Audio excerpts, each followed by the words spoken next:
Herkese merhabalar, ben Huri. Huri Metek Mutfak'ta mutfağıma hoş geldiniz. Kilo aldırmayan fit kek tarifi ile geldim. Un yok, yağ yok, şeker yok. Tarifimize hemen başlayalım. 1,5 su bardağı sütü kaynattım. Kaynayan sütün içine 1,5 su bardağı yulaf ekleyelim. Karıştıralım. Bir kenarda yulafın şişmesi için bekletelim.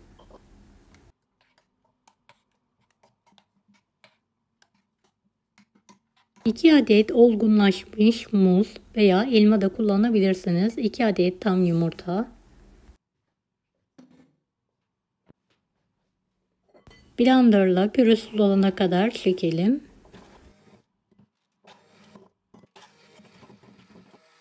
Hangi ülkeden veya şehirden izliyorsunuz merak ediyorum. Yoruma yazarsanız sevinirim.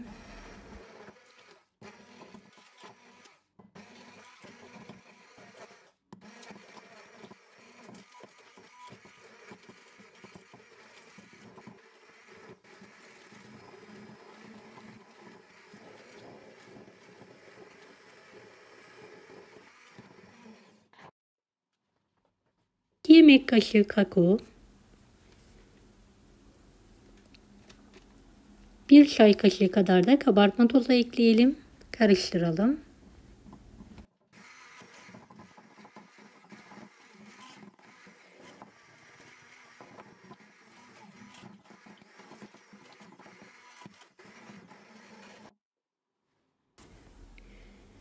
Evet, karıştırmaya devam edelim.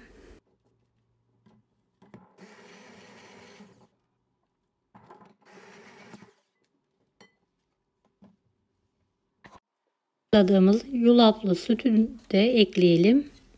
Tüm malzemeyi hızlı bir şekilde karıştırmaya devam edelim.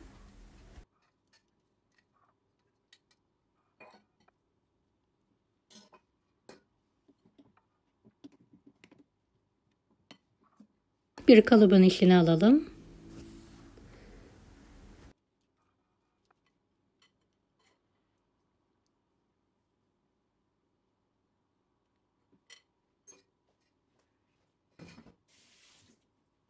Üzerine ceviz kıralım.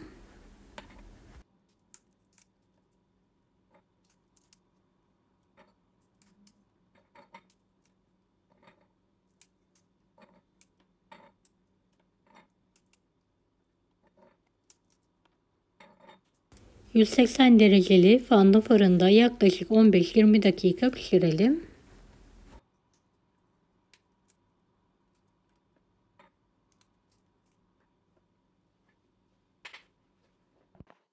Evet, fırından çıkartalım. Şimdi 1 yemek kaşığı kaynar sütün içine şöyle bitter çikolata ekleyelim. 3-4 parça ve karıştıralım.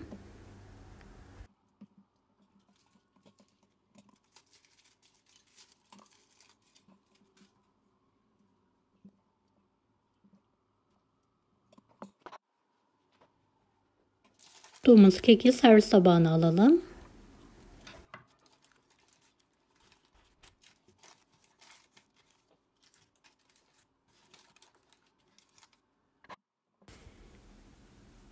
Evet, kalıptan çıkardığım kekin üzerine hazırladığım çikolatalı sütü gezdirelim.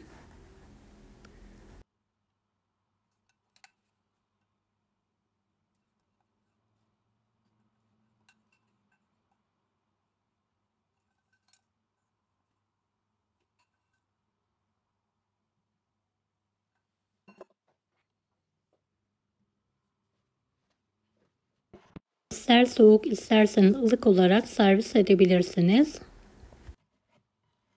Asla kilo yapmıyor. Fit kekimi mutlaka deneyin.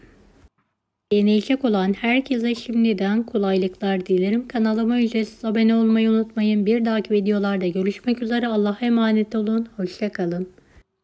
Daha farklı tarifler için bunları da izlemeyi unutmayınız.